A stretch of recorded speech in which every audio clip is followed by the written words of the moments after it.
ఓం శ్రీమాత్రే నమః. శ్రీ గురుభ్యో నమః. సదాశివసమారంభాం శంకరాచార్యమధ్యమాం అస్మదాచార్యపర్యంతం వందే గురుపరంపరాం. దీపావళి శుభాకాంక్షలు. మనం ఆశ్వీజ శుద్ధ త్రయోదశి నుంచి అమావాస్య వరకు చేసుకునే 3 రోజుల పండగ దీపావళి. ధనత్రయోదశి అంటున్నాం. ఆ రోజు లక్ష్మీదేవిని పూజించాలి. అమ్మ వచ్చే రోజు, శుభములు తీసుకొచ్చే రోజు.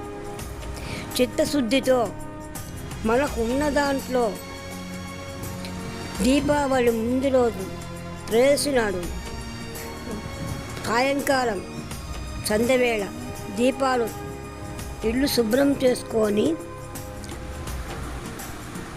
బయట దీపాలు పెట్టి దీపాలు అలంకరణ చేసి నట్టింట్లో పసుపు ముగ్గు కానీ ఆవు పేడతో అలికి కానీ పీఠం రెడీ చేసుకొని అమ్మను ఆవాహన చేసుకొని పూలు గులాబీలు కానీ మల్లెపూలు కానీ మందారాలు కానీ ఉన్న దాంట్లో అమ్మను ఆవాహన చేసుకొని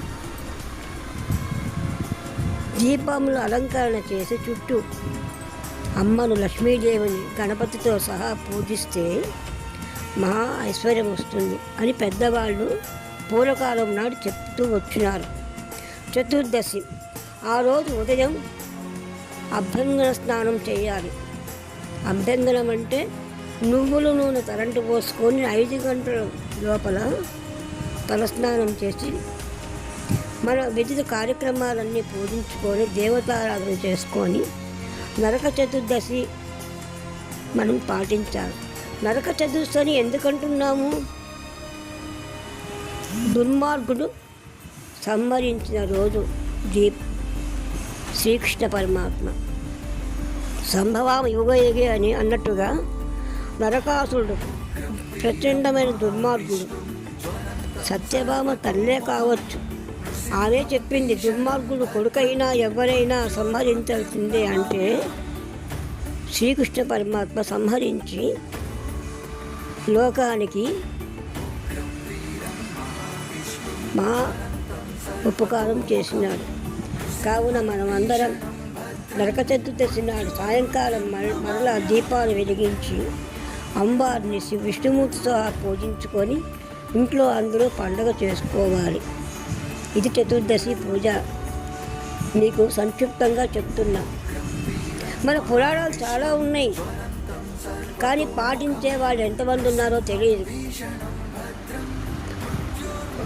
కాన దీని దీపాల పండగ, దీపావళి, దీపాల వరుస అంటున్నాం. వళి అంటే వరుస. దీపాలు పెట్టుకోవడం వల్ల ఇంటికి కాంతి. ఒక్కో పండగ ప్రత్యేకం. దసరాకు అమ్మను కొలుస్తాం, దీపావళికి దీపాలు పెడతాం, సంక్రాంతికి భోగి మంటలు వేస్తాం. ఇలా ప్రతి ఒక్కదానికి ఒక ప్రత్యేకమైన పండుగలు ఉన్నాయి. అదే దీపావళి ప్రపంచమంతా, మన భారతదేశమే కాదు ప్రపంచమంతా కూడా పాటిస్తూ వస్తున్నది. నేర్చుకుంటున్నారు వాళ్ళు. యూరోపియన్స్ కంట్రీలన్నీ కూడా మన వైదిక సాంప్రదాయాలను పాటిస్తున్నారు. అది మన గర్వకారణం.